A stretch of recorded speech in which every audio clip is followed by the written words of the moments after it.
आपके साथ मैं हूं नितिशा बंसल। मुंगेरी लाल के सपने, हम ये क्यों कह रहे हैं? देखिए, बीते दिनों जो बयानबाजी है वो काफ़ी तेज़ हो गई है। अभी हम आपको तस्वीरें दिखा रहे थे कि किस तरह से लगातार प्रधानमंत्री नरेंद्र मोदी रोड शो कर रहे हैं। एक तरफ गुजरात में सियासी पारा गर्म है, वहीं दूसरी तरफ उत्तर प्रदेश में भी सियासत की गर्मी में कोई कमी नहीं आई है, और इस गर्मी को और बढ़ा रही है नेताओं की मंच से होने वाली बयानबाजी।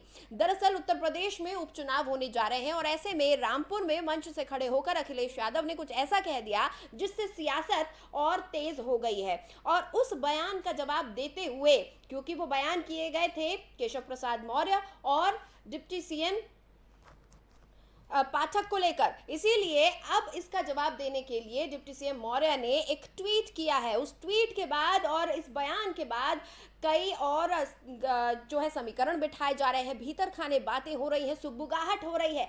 क्यों ये सुगबुगाहट हो रही है? क्या जरूरत पड़ी इस बयान की? क्या था ये बयान, और किस तरह से अब इस बयान के बाद से राजनीति तेज हो गई है? इस सब के बारे में हम बात करेंगे। पहले हमारी देख लीजिए ये खास रिपोर्ट।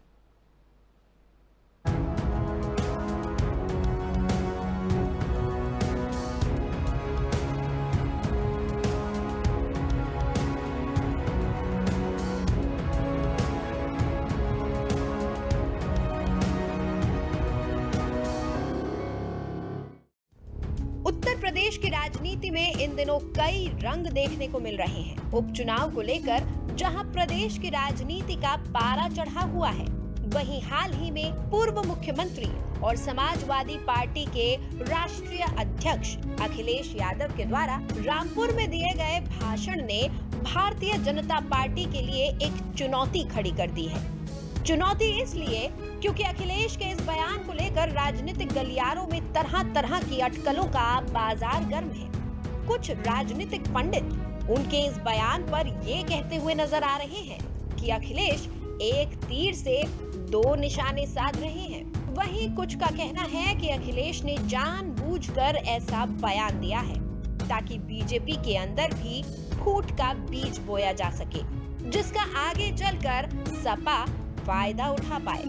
आगे बढ़ने से पहले आपको वो बयान सुना दें जो अखिलेश यादव ने रामपुर के मंच से भरी सभा में भाजपा के एक नहीं बल्कि दोनों डिप्टी सीएम को लेकर कहा। मैंने पहले भी ऑफर दिया, मैं ऑलरेडी आजम खान साहब से कहता हूँ कि रामपुर से भी ऑफर देके जा रहा हूँ। लाओ अपने 100 विधायक, हम 100 विधायक आपके साथ तैयार है, सरकार बनाओ और मुख्यमंत्री बन जाओ। क्या डिप्टी सीएम बने घूम रहे हो? यूपी में हो रहे उपचुनाव को लोकसभा का सेमीफाइनल माना जा रहा है।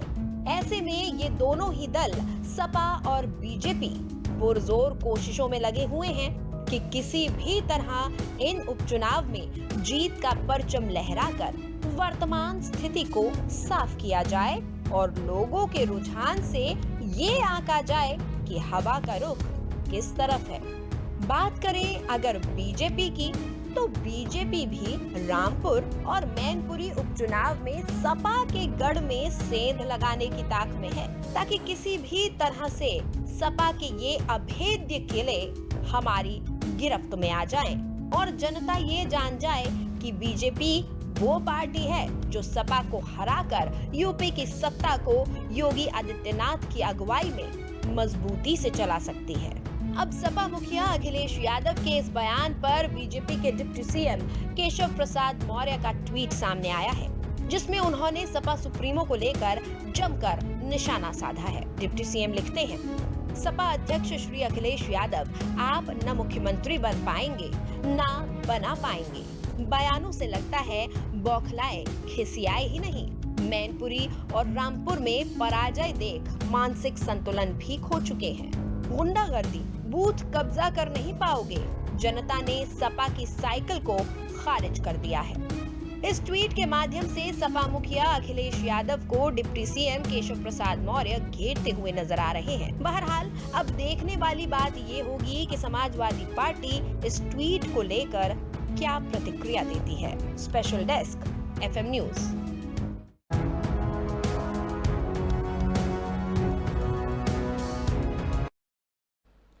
तो एक बयान जिसने एक बार फिर से राजनीति गरमा दी है। दरअसल खास बात यहाँ पर सभी का ध्यान 2 सीटों पर खासकर है। एक है मैनपुरी की सीट जहाँ पर लोकसभा के लिए उपचुनाव हो रहे हैं, वहीं दूसरी सीट है रामपुर की विधानसभा की सीट जहां पर उपचुनाव हो रहे हैं। इन दोनों ही सीटों को लेकर गहमा गहमी मची हुई है क्योंकि दोनों ही सीटों पर समाजवादी पार्टी की साख दांव पर लगी हुई है। इधर आजम खान की जो है विधायकी रद्द हो गई है, इसलिए रामपुर में उपचुनाव हो रहे हैं जो कि अब तक लंबे समय से आजम खान का गढ़ माना जाता है। वहीं दूसरी तरफ मैनपुरी तो नेताजी मुलायम सिंह यादव की विरासत कही जाती है। इस विरासत को क्या डिंपल यादव संभाल पाएंगे? क्या डिंपल यादव मैनपुरी में नेताजी की असली उत्तराधिकारी बन पाएंगे या नहीं? इस चीज को लेकर बीजेपी और समाजवादी पार्टी के बीच जंग छिड़ी हुई है और ये 2 सीटें बेहद अहम है दोनों ही पार्टियों के लिए, क्योंकि ये दोनों सीटों में जो भी नतीजा आएगा उससे 2024 के लिए एक बहुत ही स्ट्रांग मैसेज पूरे उत्तर प्रदेश में जाएगा। अब इसी को लेकर आज हम चर्चा करने वाले हैं। ये जो बयानबाजी हो रही है, इन सीटों पर जो कुछ हलचल हो रही है, हमारी आज की चर्चा किन सवालों के इर्द गिर्द घूमेगी वो सवाल एक बार आपको बताते हैं। क्या अखिलेश के बयान में है सच्चाई? यूपी की राजनीति में कौन है बौखलाए खिसियाए? क्या सच होंगे मुंगेरी लाल के हसीन सपने? क्या अखिलेश के एक तीर से होंगे 2 शिकार? क्या चुनाव से डर रहे हैं अखिलेश? बीजेपी में अंदर खाने आखिर क्या पक रहा है? तो इन सवालों के इर्द गिर्द आज की हमारी ये चर्चा रहेगी। हमारे साथ कुछ खास मेहमान जुड़ गए हैं। आपका तारुफ करवा दूं हमारे मेहमानों के साथ जिनके साथ हम इस चर्चा को शुरू करेंगे। मेरे साथ इस वक्त प्रेम कुमार जी जुड़ चुके हैं, वरिष्ठ पत्रकार हैं। मेरे साथ कंचन द्विवेदी जी जुड़ी हैं जो कि बीजेपी से ताल्लुक रखती हैं। धर्मेंद्र सिंह जी मेरे साथ जुड़े हुए हैं, समाजवादी पार्टी का पक्ष सभी के सामने रखेंगे। बहुत बहुत स्वागत है आप तीनों का। सबसे पहले तो धर्मेंद्र जी, मैं आपसे जानना चाहूंगी, अखिलेश यादव जी ने ये जो बयान दिया उसमें उन्होंने एक बात कही कि 100 विधायक लाइए और सीएम बन जाइए। क्या कहना क्या चाह रहे हैं वो? आखिर किस ओर इशारा है उनका? देखिए, जिस तरह से आज भारत की स्थिति है, जिस तरह से संस्थानों को बेचा जा रहा है, जिस तरह से डेमोक्रेसी की हत्या हो रही है, नामक संस्था जो सुरक्षित महसूस कर रहे हैं, ऐसे में आप किस तरह से मखौल उड़ाया जा रहा है सरकारी संस्थानों का, किस तरह से ईडी और सीबीआई का डर दिखा करके प्रशासनिक मशीनरी दुरुपयोग किया जा रहा है। तो राष्ट्रीय अध्यक्ष जी ने अखिलेश जी का जो कहना है उसी पर प्रेस था कि जो कभी अंग्रेज करते थे, जिस तरह से अंग्रेजों ने धीरे धीरे संस्थानों पर कब्जा किया और उसके बाद एक लाख के माध्यम से देश के शासक बन बैठी एक कंपनी जो व्यापार करने आई थी, कमोबेश आज वही स्थिति है। किस तरह से सरकारी संस्थान उपक्रम जो बड़े मुश्किल से तैयार होते हैं, खड़े होते हैं, उनको किस तरह से कौड़ियों के दाम में बेच दिया जा रहा है, तो ये पूरा देश देख रहा है। इसीलिए जनता को जो है जागरूक होने की जरूरत है, जनता को इन सब चीजों पर ध्यान देने की जरूरत है। और सिंपल सा उन्होंने ही इसको आगाह किया भारत की जनता को कि आप इस पर जरूर ध्यान दें। ठीक है कंचन जी, अखिलेश यादव का हमने बयान सुना, क्या कुछ अखिलेश जी ने मंच से कहा, क्या लग रहा है आपको, क्या जरूरत इसकी पड़ गई? और मौर्य साहब ने उस पर तुरंत प्रतिक्रिया भी दी है। क्या बीजेपी में भी भीतर खाने कुछ चल रहा है? जी देखिए नितिशा, बात ये है ना कि जो जिस प्रकार से देखा जाए कि समाजवादी पार्टी के जितने भी बड़े नेता हैं, चाहे फिर वो अखिलेश यादव जी हो या फिर शिवपाल यादव जी हो या फिर आजम खान की मैं बात कर लूं, चाहे उनके जितने भी नाम मैंने लिए वो सब बड़े नाम है समाजवादी पार्टी से। लेकिन आप देखिए ना कि ये लोग अपने पूरे जीवन इन लोगों का राजनीति में निकल गया, एक बहुत बड़ा हिस्सा इन लोगों ने राजनीति में दिया। और इसके बाद IQ लेवल देखिए, IQ व्यवस्था देखिए, माइंड की स्थिति देखिए, ये लोग बोल क्या रहे हैं, क्या कह रहे हैं, इनको यही नहीं समझ रहा है कि इस प्रकार की बातें कर रहे हैं। एक व्यक्ति कहता है कि पुलिस के पास मत जाओ, पुलिस के पास मत जाना, और दूसरा व्यक्ति कहता है नहीं पुलिस जिंदाबाद, नहीं पुलिसकर्मी जिंदाबाद। ये क्या हो रहा है? अखिलेश जी खड़े होकर के मंच में जो चुनाव सहानुभूति का चुनाव है, उस चुनाव में अखिलेश जी सबको किस प्रकार से राजनीति में घेर रहे हैं। और इतने छोटे से चुनाव में मैं कहूंगी कि वहां पर जो चुनाव, जिस व्यवस्था में उपचुनाव लड़ा जा रहा है, ये नेताजी की स्थिति को देखते हुए और नेताजी के ना रहने पर लड़ा जा रहा है, वो तो पूरा पूरा सहानुभूति का चुनाव है। एक बार विचार करके देखिए, अगर यदा कदा अगर 99% ये लोग, मैं कहूंगी कि वो सहानुभूति पर जाना चाहिए, लेकिन अगर 1% भी अगर नहीं गया तो इनकी इज्जत कहां से कहां मिल जाएगी। ये पार्टी की केवल व्यवस्था थी, ये वहां पर इतनी बड़ी बड़ी बातें कर रहे हैं। इतनी छोटी छोटी चीजें नहीं करनी चाहिए। ये जो बात आप कह रही हैं, ये छोटा सा चुनाव नहीं है, दरअसल बात यहाँ साख की है। जो आपने बात अंतिम में कही कि अगर ये परिणाम इसका थोड़ा भी इधर उधर हुआ तो बहुत बड़ी बात समाजवादी पार्टी के लिए हो जाएगी, दोनों ही सीट पर। इन्हीं बयानबाजियों की बात से धर्मेंद्र सिंह जी, एक और सवाल मेरा आपसे है। धर्मेंद्र सिंह जी, एक और बयान हमने सुना, रामपुर से हमने सुना, आजम खान साहब का सुना। उन्होंने आज इस मामले पर महिलाएं कुछ थाने भी पहुंच गई हैं, इस मामले को पुलिस के संज्ञान में बुलाया गया, बकायदा शिकायत की गई। उन्होंने कहा कि रामपुर में कोई बच्चा भी पैदा होता है तो वह पहले पूछता है कि आजम खान से पूछ लो हम बाहर आ जाए या नहीं। सर, ये किस तरह की बयानबाजी है? नहीं, देखिए, बयानबाजी को हम जस्टिफाई नहीं करते, लेकिन इतना है, जिस तरह से आजम जी के साथ तमाम फर्जी मुकदमे लगाए जाए, किस तरह से उनका उत्पीड़न किया जा रहा है, देख रहा है कि किस तरह से एक सीनियर लीडर को, जो कई बार 4 बार राज्य सरकार में मंत्री रहे, वरिष्ठ मंत्री रहे, जिन पर कभी भ्रष्टाचार का एक उंगली तक नहीं उठी, उनको गाड़ी चोरी, उनको भैंस चोरी, उनको बकरी चोरी, उनको किताब चोरी जैसे तमाम फर्जी मुकदमे, जैसे उनको ही नहीं, उनकी सांसद पत्नी, उनके बेटे के साथ जिस तरह से उत्पीड़नात्मक कार्रवाई की जा रही, तो स्वाभाविक है क्षुब्धता में उनका बयान आया होगा। लेकिन अब उसको लेकर के जिस तरह से भारतीय जनता पार्टी मुकदमा लिखा रही, वो कानूनी कार्रवाई कर रही, करे, लेकिन ये उत्पीड़न लोकतंत्र में कभी नहीं होता था। विपक्ष के नेताओं को सरकारें सम्मान करती थी, उनसे कुछ सीखती थी, उनकी आलोचना से कुछ अच्छा लेना चाहती थी और उसके हिसाब सुधार करना चाहती थी। लेकिन गजब की सरकार है। ये भारतीय जनता पार्टी गई है क्या थाने? महिलाएं गई हैं, महिलाओं की आप बेइज्जती करेंगे तो महिलाएं जाएंगी ना। इसमें तमाम उन लोगों को पड़ेगा जो इस तरीके के बयान दे रहे हैं। और ये मैं किसी एक व्यक्ति विशेष या पार्टी विशेष के लिए नहीं कह रही हूँ। मुझे लगता है प्रेम कुमार सर, मुझे लगता है मैं ठीक कह रही हूँ कि इस तरह की ये जो बयानबाजी हो रही है, इससे सत्ताधारी पार्टियां कुछ नहीं सीखेंगी, पक्ष विपक्ष इससे कुछ नहीं सीखने वाला। लेकिन तमाम वो लोग जो इस तरह के बयान देते हैं, उन लोगों को सीखने की जरूरत है कि ऐसी बयानबाजी का नतीजा क्या हो सकता है और ऐसी बयानबाजी से बचना चाहिए। जी बिल्कुल, ये सही कहना है। राजनीतिक दल जिस तरीके से अब ऐसी बातें बोलते हैं, नेता, वो भी वैसे नेता जो कि मार्गदर्शक की श्रेणी में होते हैं, कार्यकर्ता उनसे क्या सीखेंगे। समाजवादी पार्टी ने भारतीय जनता पार्टी पर तमाम आरोप लगाए हैं और भारतीय जनता पार्टी ने एक सिस्टम डेवलप किया कि भाई चुनाव हारने के बाद भी सरकार बना सकती है, वो उसने कई राज्यों में दिखाया। तो क्या अगर समाजवादी पार्टी उसकी निंदा करती है तो अखिलेश यादव जी किस मुंह से ऐसा कह सकते हैं कि 100 विधायक लेकर के आ जाइए, हम आपको मुख्यमंत्री बना देंगे। ये तो अनैतिकता की पराकाष्ठा है। आप अपना वो अधिकार भी खो दे रहे हैं जो जिस अधिकार के तहत आप बीजेपी की आलोचना करते हैं। ये लोकतंत्र का भी मखौल उड़ा रहे हैं ना आप जनता के फैसले पर भी सवाल खड़ा कर रहे हैं।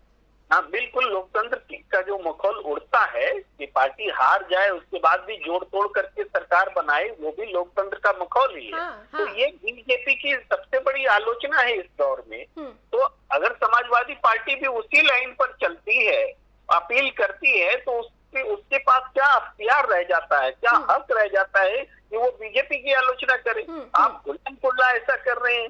सवाल आपसे ठीक पूछा जा रहा है या पूछा जाएगा कि जब आप अपने से तो खुद मुख्यमंत्री बन ना पाए तो आप दूसरे को क्या मुख्यमंत्री बना देंगे। पहले तो खुद मुख्यमंत्री बनने का रुतबा हासिल करिए, तब तो आप किसी और को मुख्यमंत्री बना पाएंगे। तो अखिलेश यादव जी ने ऐसा कहने के लिए अवसर दिया है कि बीजेपी वाले उनसे ऐसा पूछें, ऐसा कहें कि आप जब खुद नहीं बन पाए दूसरे को क्या बनाएंगे। और केपी ऐसा उन्होंने पहली बार नहीं, दूसरी बार कहा, इससे पहले भी अखिलेश यादव जी ऐसा कह चुके हैं। तो ये एक अनैतिकता है और ये ऐसा नहीं कि इसी परिप्रेक्ष्य में दूसरे प्रदेश में भी चुनाव हो रहे हैं, वहां भी आप अनैतिक बातें देख रहे हैं नेताओं को कहते हुए। तो कुल मिलाकर के भारतीय राजनीति में कैसे शुचिता आएगी, कैसे राजनीतिक मान सम्मान बचा रहेगा, इसके लिए नेताओं को, राजनीतिक दलों को सोचने समझने की जरूरत है। हाँ। लेकिन हम देख रहे हैं कि उल्टी गंगा बह रही। हाँ। जी ठीक है। कंचन जी, आपसे मैं जानना चाहूंगी, दरअसल इस बारे में जो बातचीत हुई है उसमें कहीं ना कहीं इशारा डिप्टी सीएम की तरफ भी था, दोनों डिप्टी सीएम की तरफ था क्या?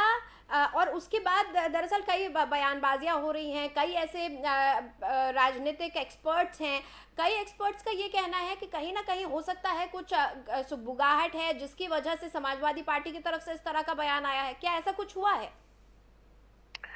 देखिए, ये मैं सीधा सीधा वही कहूंगी जो हमारे बड़े नेताओं ने कहा है, या फिर मैं ये कहूं कि सच है, ये सच ही है, देखने को मिल रहा है। क्योंकि आप देखिए, एक से नहीं, दो से नहीं, अपने पूरे गढ़ों से, जिन जो अपना गढ़ मानते थे, जिन क्षेत्रों को, रामपुर हो या फिर किसी भी प्रकार से आजमगढ़ हो, उन सारी चीजों को देखते हुए मैं कहूंगी कि फ्रस्ट्रेशन में तो है ही अखिलेश जी। क्योंकि अगर ये चीज, ये जो आखिरी पैतरा रह गया है, आखिरी जो इनकी सीढ़ी रह गई है, ये निकल गई तो मैं कहूंगी कि उनकी इज्जत खत्म हो गई। वो उन्हीं सारे पार्टियों में आ जाएंगे जैसे कि कांग्रेस, जैसे कि उनकी स्थिति हो गई है, जैसे कि मायावती जी की पार्टी की स्थिति हो गई है। तो वही आगे चल के अगर ये चुनाव ये वाले हार जाते हैं तो ये उनकी भी स्थिति हो जाएगी। तो इसलिए सुगबुगाहट कहे या फिर टेंशन कहे या फिर किसी भी प्रकार की जो एक परेशानी है वो है उनके बयानों से आप समझ पा रहे होंगे कि जिस प्रकार का बयान दे रहे हैं, कुछ भी खुला करके बोल रहे हैं, और जो एक उनका भय की वजह से। आप देखिए, रामपुर में नहीं जाते हैं, एक बहुत अच्छे जो उनके प्रत्याशी थे, धर्मजी थे, उनको खड़ा करने के बाद वहां उनके चुनाव में नहीं जाते हैं। आप आजमगढ़ में नहीं जाते हैं उपचुनाव में, इसमें ही क्यों सारे नेता लग गए? तो इसका मतलब है कि कहीं ना कहीं अब डरे हुए हैं, कहीं ना कहीं आप व्यवस्था में भले ही सहानुभूति पर चुनाव है, लेकिन फिर भी आप डर करके चुनाव लड़ रहे हैं और इतनी बड़े बयानबाजियां कर रहे हैं कि आइए एक डिप्टी सीएम को, दो डिप्टी सीएम को निमंत्रण दे रहे हैं, आइए हम आपको मुख्यमंत्री बनाएंगे। तो अब मैं सहमत हूँ आपकी बात से, हमारे पत्रकार बैठे हुए हैं कि जो खुद को नहीं बना पाया वो दूसरों को क्या बनाएगा। कब इन्होंने ऐसा किया कि जब ये अपने बल पर राजनीति में आए हो और इन्होंने अपने अलावा किसी दूसरे को, दूसरे किसी अपने परिवार के अलावा, या मैं कहूँ अपने ही अलावा, इन्होंने किसी को मुख्यमंत्री बनाया हो, जो अब और किसी को बना देंगे, वो भी भारतीय जनता पार्टी के डिप्टी सीएम को बना देंगे। तो देखने वाली बात है, समझने वाली बात है कि वो बहुत इस टाइम पर टेंशन में है, बहुत डिप्रेशन में भी जा सकते हैं अगर ये चुनाव दिक्कत में आया तो। इसलिए उनकी सारी सुगबुगाहट। ठीक है। प्रेम कुमार सर, जिस तरह की बात देखिए बीजेपी की तरफ से आ रही है, बौखलाए हुए हैं, मौर्य साहब ने अपने ट्वीट में लिखा है खिसियाए हुए हैं, बौखलाए हुए हैं। अभी कंचन जी कह रही है कि डिप्रेशन में भी जा सकते हैं। और कांग्रेस का बस जो हाल है, जो मायावती की पार्टी का हाल है, क्या आपको लगता है प्रेम कुमार जी कि भारत की सियासत में इस तरह की बातें होनी चाहिए, इस तरह के शब्दों का इस्तेमाल होना चाहिए? क्या वाकई विपक्षी पार्टियों का अस्तित्व खत्म होता जा रहा है, या फिर आप मानेंगे कि राजनीति अनिश्चितताओं का खेल है? देखिए, ये उदाहरण जरूर अखिलेश यादव जी के साथ जुड़ा हुआ है, लेकिन ये सिर्फ समाजवादी पार्टी का मामला नहीं है। फिर तो हम अन्याय करेंगे कि एक ही पार्टी को जिम्मेदार ठहराएं। ये सभी पार्टियों में मूल्य का क्षरण हो रहा है। और आप देख ही रहे हैं, रावण वाला विवाद है, या नरेंद्र मोदी जी ने कितने शब्द दूसरों के लिए क्या क्या कहे, या दूसरी पार्टी के नेता नरेंद्र मोदी जी के लिए क्या क्या कहते हैं, वो सारी चीजें हैं। लेकिन ये सब अनैतिकता वाले मानदंड में आते हैं। ये जो उपचुनाव हो रहे हैं, इस उपचुनाव का महत्व अखिलेश यादव जी के लिए सबसे ज्यादा है। देखिए, आजमगढ़ की विरासत अखिलेश यादव जी को मुलायम सिंह जी ने सौंपी थी। आजमगढ़ हाथ से निकल गया। आप मुख्यमंत्री की विरासत भी मुलायम सिंह जी ने ही उनको बनाया था, वो कुछ समय पहले ही निकल चुका था। अब अगर उनका गृह क्षेत्र अगर वो हार जाते हैं, जिस जगह से वो सांसद रहे मुलायम सिंह जी, वो सीट अगर हार जाएंगे तो ये तो मतलब बहुत बड़ी बात हो जाएगी। इसलिए इसको किसी भी तरीके से जीतना ही चाहिए। हमारे लिए भी अप्रत्याशित बात होगी कि अगर वो हार जाए, हमें नहीं लगता कि वो सीट वो हारेंगे, लेकिन मान लीजिए कि अगर ऐसा हुआ और वो संभाल नहीं पाए तब तो इनके ऊपर बहुत बड़ा सवाल खड़ा हो जाएगा कि आप अपने पिताजी की विरासत को भी नहीं संभाल पा रहे हैं, ये सवाल खड़ा होगा। इसलिए ये महत्व है इस उपचुनाव का, और अखिलेश यादव जी को ये चुनाव जीतना पड़ेगा। अब जनता के सहयोग से ही जीत सकते हैं, और तो कोई जादू है नहीं। तो जनता का सहयोग ऐसे बयानों से मजबूत नहीं होगा, ये बात इनको समझना पड़ेगा। जी। लेकिन जिस तरह की बात आ रही है कि कांग्रेस का ये हश्र हो गया है, मायावती की पार्टी का ये हश्र हो गया है, क्या वाकई देश में विपक्ष खत्म होता चला जा रहा है, या फिर ये सिर्फ बयानबाजियां हैं और ऊंट कब किस करवट बैठे कुछ नहीं पता राजनीति में? देखिए, उत्तर प्रदेश के संदर्भ में देखें तो समाजवादी पार्टी मजबूत हुई है, विधानसभा चुनाव में कमजोर नहीं हुई है। बिल्कुल, हमने इस बार देखा था। और राष्ट्रीय परिप्रेक्ष्य में देखें तो चाहे कांग्रेस की जितनी भी कम सीटें आई हों, लेकिन 12 करोड़ वोट मिले हैं। 12 करोड़ वोट संख्या में बीजेपी के लगभग आधी से थोड़ा ज्यादा है, लेकिन सीट में बहुत बड़ा फर्क है। तो वोट तो है कांग्रेस के पास, खत्म नहीं हुई है। तो ये परसेप्शन की लड़ाई है कि कांग्रेस खत्म हो रही है, लेकिन मैं इसे नहीं मानता। राजनीति में ऊंच नीच सबका आता है, और किसी के पास कम स्टेट होते हैं, कभी ज्यादा होते हैं। तो उत्तर प्रदेश के परिप्रेक्ष्य में देखें तो कांग्रेस जरूर कमजोर हुई है, लेकिन बीएसपी जिसके पास आज भी 10 लोकसभा की सीटें हैं, आप खत्म कैसे बोल सकते हैं? जिसके पास 10 सांसद हो उनको खत्म नहीं बोला जा सकता। विधानसभा के चुनाव नतीजे जरूर बताते हैं कि बहुजन समाज पार्टी के पास सीटें नहीं रही, तो वो हार गई चुनाव। तो वो जरूर है, लेकिन हम ये कहेंगे कि चुनाव राजनीतिक दल चाहे राष्ट्रीय परिप्रेक्ष्य में या प्रदेश के परिप्रेक्ष्य में जिंदा है और रहना चाहिए, विपक्ष के तौर पर रहना चाहिए। ठीक है। कंचन जी, देखिए, जो बात अखिलेश यादव ने कही, उन्होंने दरअसल कह सकते हैं एक लॉलीपॉप दिया है, लॉलीपॉप ही उन्होंने दिया है, और वो ये आरोप भी लगा रहे हैं कि इस तरीके की चीज बीजेपी करती है। इन आरोपों के जवाब में आप क्या कहेंगी? वो कह रहे हैं कि तोड़ने फोड़ने की राजनीति की जाती है। जी, मुझे लगता है अखिलेश जी को यहाँ पर इस तरीके की बातें ही नहीं करनी चाहिए, क्योंकि ये व्यवस्था में ही नहीं आता। ये आप जितने शांतिपूर्ण तरीके से इस चुनाव को लड़ते, क्योंकि आपके पिता की सीट का सवाल है, और जहां से वो हमेशा, मुझे लगता है कि वो हमेशा 2-3 चुनाव हटा दिए जाए तो वो हमेशा ही उस सीट से रहे हैं और वो जीतते चले आए हैं। और अगर आपका प्रभाव है और आप उनके बेटे हैं, मैं कहूंगी कि बेटा पिता का अंश होता है, तो ये इनमें इतनी क्षमता होनी चाहिए कि वो अपने पिता की जगह को, पिता की विरासत को बचा सके। और इस तरीके की बयानबाजियां इतने ऊंचे स्तर पर के आकर के बोलना, तो ये बताता है कि उनको अपने आप पर ही विश्वास नहीं है, आत्मविश्वास उनका कमजोर हो चुका है कि वो किसी प्रकार से अपने पिता की सीट को खो ना दे। ये डर उनकी उस वाणी में, उस लोलुपता वाले आपके बयान में दिख रहा है। अखिलेश यादव डर रहे हैं चुनावों से? नहीं, हाँ, मैं कहूंगी कि वो डर तो रहे हैं, वो बहुत ज्यादा टेंशन में है, और होना भी चाहिए, क्योंकि उन्हें अपने आप पर कॉन्फिडेंस नहीं है, आत्मविश्वास नहीं है।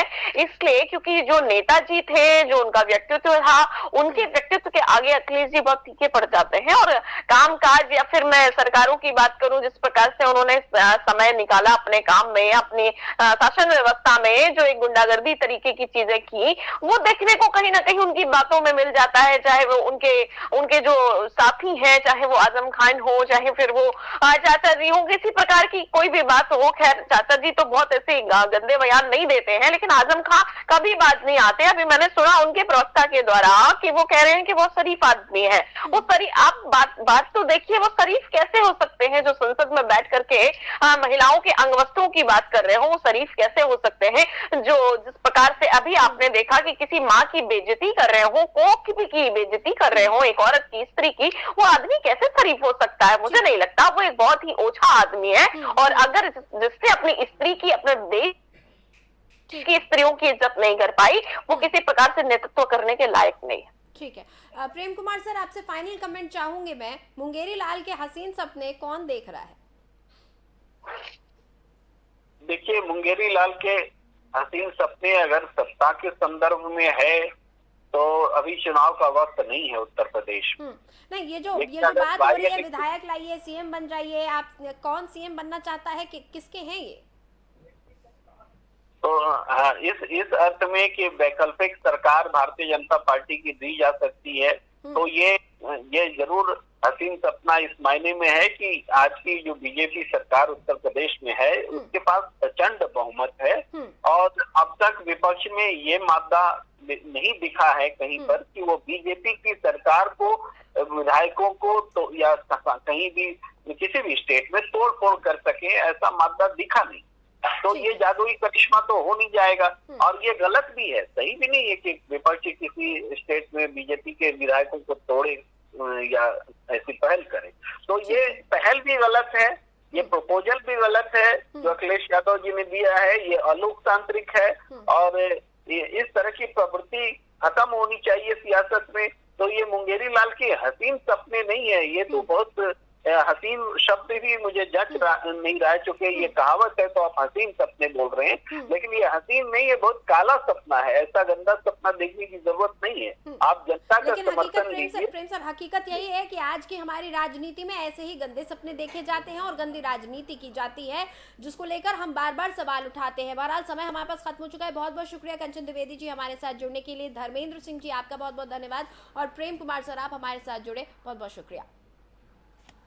तो उत्तर प्रदेश में चुनाव होने जा रहे हैं और इन उपचुनाव को लेकर लगातार बयानबाजियां हो रही हैं। जो बयानबाजियां हो रही हैं उसको लेकर राजनीति भी गर्माती चली जा रही है और इस गर्माती राजनीति के बीच सवाल सिर्फ एक है कि क्या रामपुर और मैनपुरी की विरासत बचा पाएगी समाजवादी पार्टी या फिर बीजेपी इन दोनों ही सीटों पर जीत हासिल कर लेगी। फिलहाल हमारी इस खास पेशकश में इतना ही। खबरों के लिए आप बने रहिए FM न्यूज़ के साथ।